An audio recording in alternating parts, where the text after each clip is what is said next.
what Scott Bessent said about the Strait of Hormuz, which we know the Strait of Hormuz together with the bubble mandab in the Red Sea are bringing a lot of pressure on the United States and on Saudi Arabia, because Saudi Arabia before that they had some sort of connection with the global market using the Red Sea. Right now they're somehow disconnected because of the limitations in the Suez Canal. And here is what Scott Bessent said. You've seen President Trump last week threatened what would have been one of the largest military campaigns, or the largest military campaign since World War II, against the Iranians.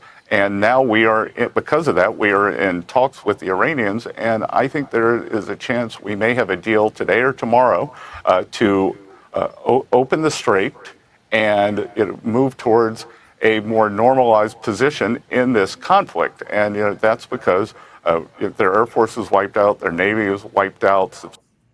Yeah, everything is wiped out. And he said that 3 days ago. And it was supposed to be today, 3 days ago, or the day after, which would be 2 days ago.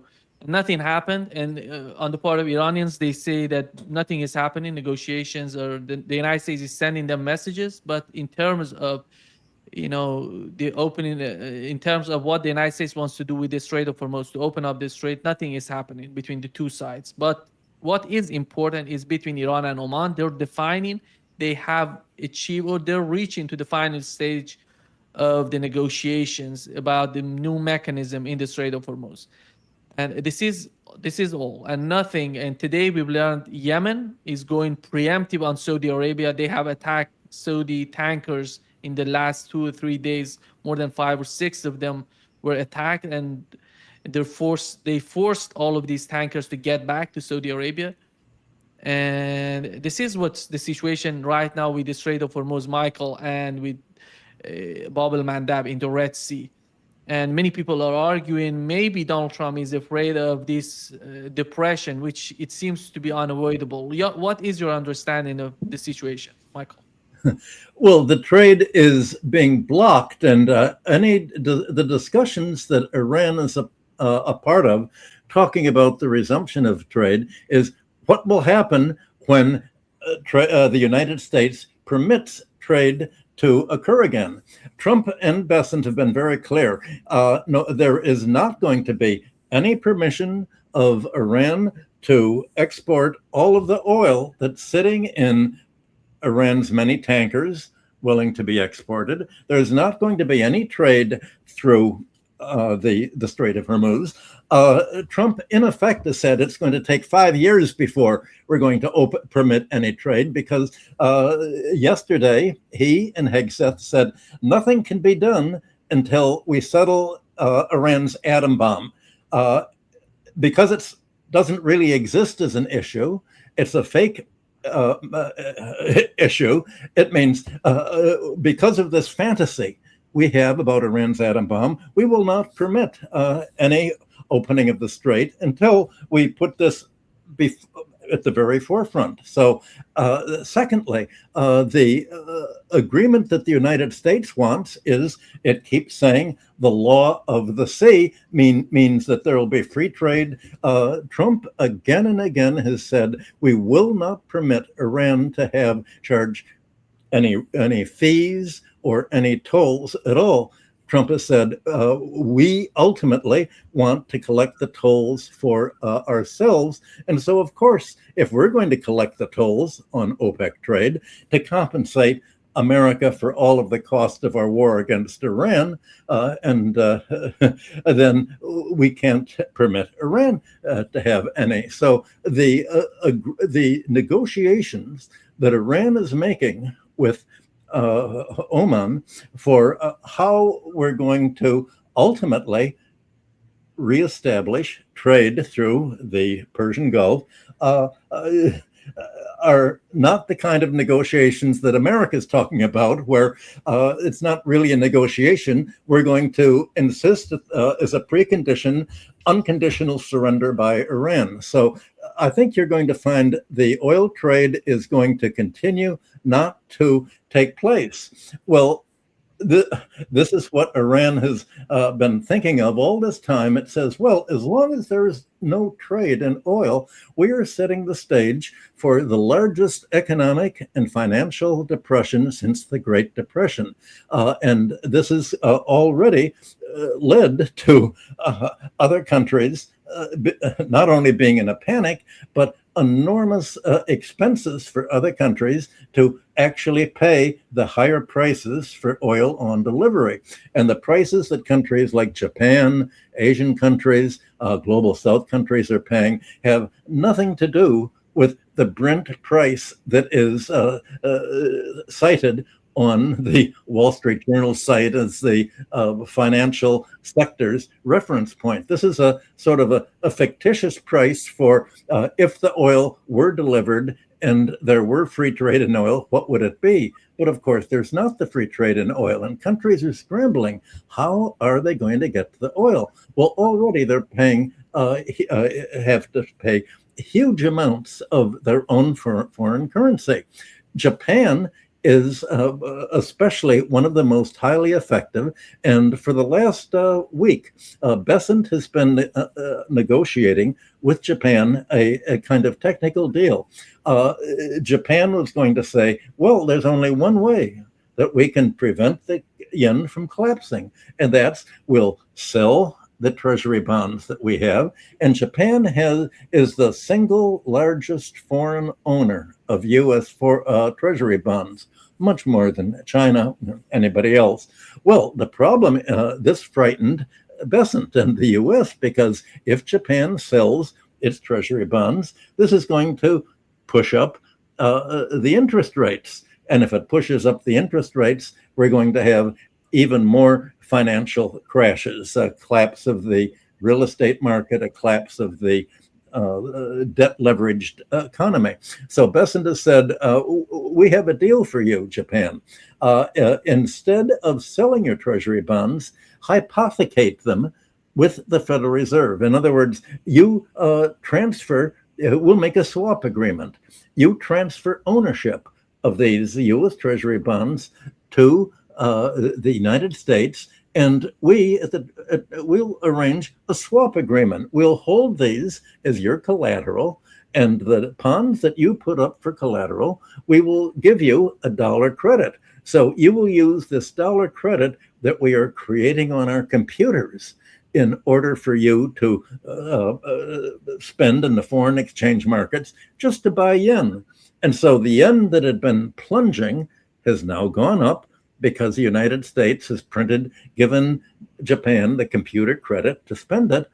But meanwhile, the United States is holding as the collateral all of these Japanese holdings of treasury bonds. So what's going to happen is that as the depression goes on and as the foreign exchange of Japan, global South countries, Asian countries, all countries are going to have a similar problem of having to borrow from the United States. The United States is going to be holding a huge debt claim of bonds on these countries. The first test example of what Hegseth has done of what Besant has done with Japan was done with the Arab Emirates when they needed money. Now that they're not getting any oil exports as a result of the oil war. Well, at some point, let's look forward.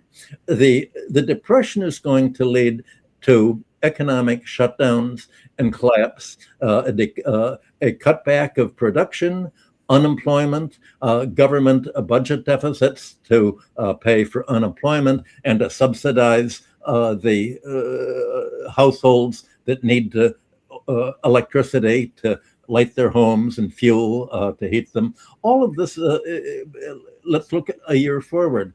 The other countries will have run up huge debt to the United States, all to pay for the increasing oil prices that result from the shortages that are being created and expanded week after week, and now probably month after month of the shutdown of trade.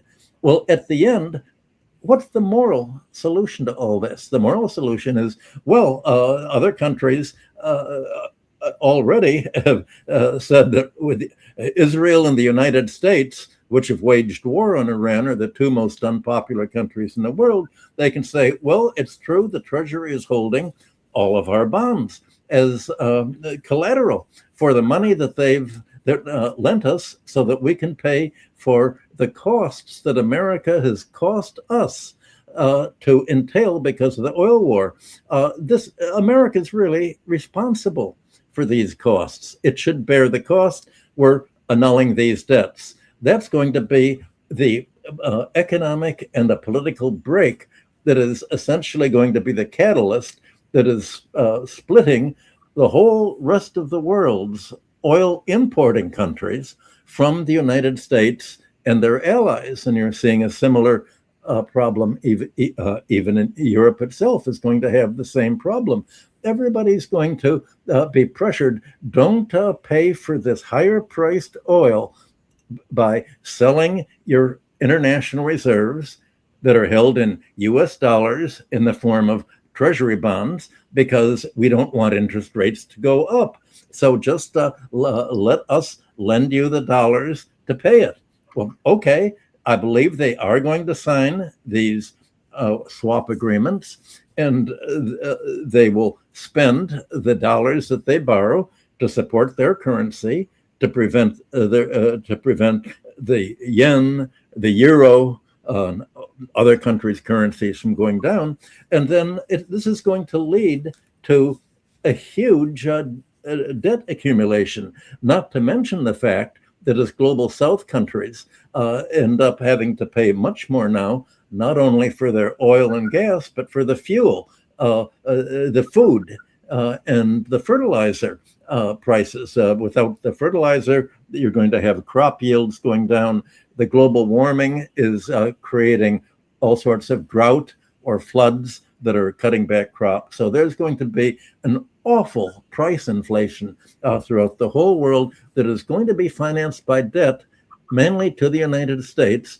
And morally, you're going to have countries set up and say, all this debt is a payment for Trump's illegal war against Iran that has caused all this. It is Trump that is refusing to permit Iran from selling its oil, that is continuing to block essentially it's responsible for Yemen's prevention of Saudi Arabia to exploit its oil. Well, the Hormuz Strait, 20% of world oil, the Red Sea for Yemen and Saudi Arabia, that's 5%. With 25% of the world's oil cut back, you can imagine what the real increase in prices are going to be as the national reserves run out, as they'll probably run out in the United States by early September. So this is the crisis that's happening. The stock market is not taking this into account. The bond market even is not taking into an account, because this problem is so great, so structural, that structural changes of this magnitude are not what economists talk about, and it's not what politicians talk about in polite company, because it means that the United States is pushing the world into international depression and a debt crisis that goes with it, as well as a massive close down of industry and unemployment. Michael, what happens if the Treasury takes the collateral in the event that all of them say what you say? They're not going to repay the debt.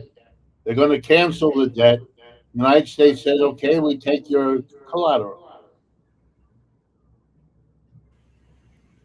Then what? Wait, then what? That's the great question. The United States can't make them pay. The United States is holding their bonds. So what the United States can do is say, well, you pledge these bonds to us as collateral. So now you've spent all of the dollars, Japan, that we've created on our computers to lend to you. and now we've got to be repaid. So now we're going to throw all of your Japanese bonds onto the market.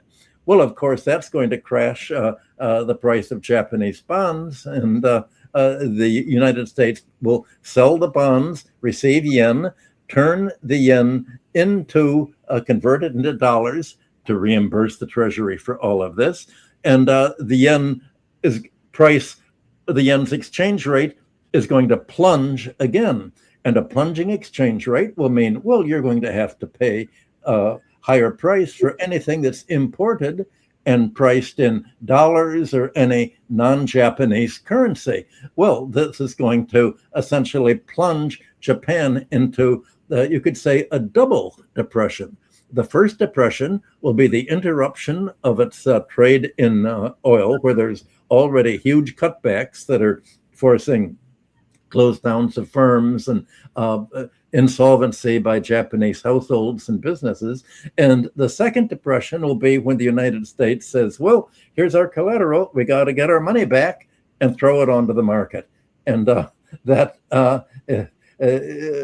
there's nothing Japan can really do about this except to create some sort of capital controls or outright rejection of its debt. And for that to work, it would have to join with other countries that are in exactly the same boat as it's in. And you'll have a group, a whole collective group of countries taking a stand that will essentially force a de-dollarization of other countries, the rest of the world, at least the world that has to import oil, which is almost the entire world, away from the US dollar. And that is the ultimate way in which Trump's war against Iran is not only failing to continue to use oil as a choke point as other countries break free, but it's blowing up the whole basis of the dollar standard. The dollar is a central role in the international financial system, and in fact, the whole debt and credit system. Countries cannot afford to pay the foreign debt that they're running up. And that means they can't afford their own debt, their own government bonds, or what they owe to the world's bondholders and banks, except by stifling all of their own economy. It's like a giant International Monetary Fund austerity program for the rest of the world. That's what the oil war is doing. It's forcing an austerity program on all the rest of the world. Unemployment, insolvency by firms requiring oil, insolvency of the farm sector as planter agriculture cannot afford the high prices, not only for fertilizer imports, but for machinery, for all of the credit to move the crops, and that will include American agriculture as well. The oil war is pushing all of the boundaries way beyond the tolerance level from the United States to Europe to Asia to the global South, and the economy. There's no room to pay for higher oil, to pay for the debts, to pay for the government subsidies to enable households to avoid to have the money to heat their own house and to drive. No money to finance the trucking and railroad industry that uses the diesel oil. And while Nima has meant a focus, and all the focus is on Brent crude oil prices, the real increase in oil prices is in diesel fuel for trucks and railroads, and kerosene oil airline fuel for the airplanes. And you can imagine that as the American Air Force is using enormous amounts of airplane fuel, you're having the whole air transport system stifled. So you're having there will be a blowback on the U.S. economy is part of this world depression that is being caused the longer the straits remain closed. And Trump has already said Iran may make a deal with Oman, but it's not the deal that we want. And if it doesn't have the deal that we want, we're going to continue to block the strait. Well, at some point, of course, Iran is probably going to say, well, this is an act of war. We're going to start our attacks again. That's another story. Seems to me there's a risk then, following the logic, there's a risk that there might be more strategy in the endlessly repeated game of Mr. Trump, that there's a deal around the corner and then it doesn't happen. He may have concluded that by raising the nuclear issue, which is a murky question, the whole world doesn't know, do they have such a weapon already? Are they looking to get such a weapon? That can be dragged out, as you yourself have said, that can be dragged out indefinitely because you can make claims and nobody really knows. Well, that then is complemented by the story you've just told us, because you could lead into complicated global financial swaps. The rest of the world cannot and will not pay attention to all of that. And Mr. Trump can blame the nuclear on the Iranians, and he can blame the financial finagling on whoever is doing it.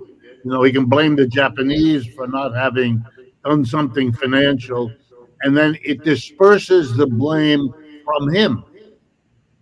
Yes, and then it gets worse from that point, since you mentioned the nuclear issue. Already there's discussion that, and there has been for a while, that Trump says, well, we will only use tactical nuclear weapons. Well, a nuclear weapon is a nuclear weapon, and you can't say, yes, we're going to drop the atom bomb, but we'll call it a tactical atom bomb, so it's okay. Well, the United States has run out of missiles. It's run out of the ability. It's called back. Apparently, its airplanes are withdrawing from West Asia, and it's not able to wage war without the bombs and the radar and the weaponry that it has. The United States is muscle bound, and it only has one weapon that it can use, and that's the atom bomb.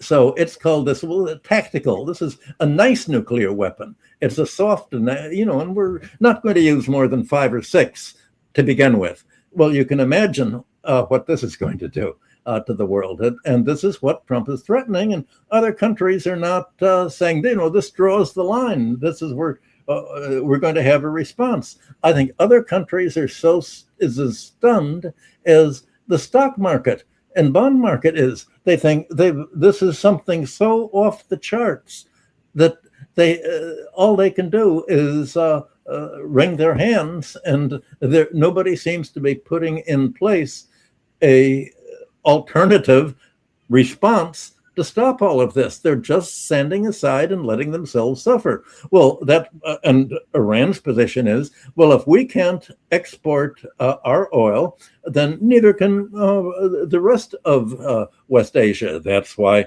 the Yemeni are blocking Saudi Arabia. That's why we're blocking things here. It's up for other countries to have to take a stand. What are you other countries going to do? We can't stop the United States alone from using the atom bomb. All we can do is retaliate against the United States bases within the range of our missiles, and Israel is America's landed aircraft carrier base in West Asia.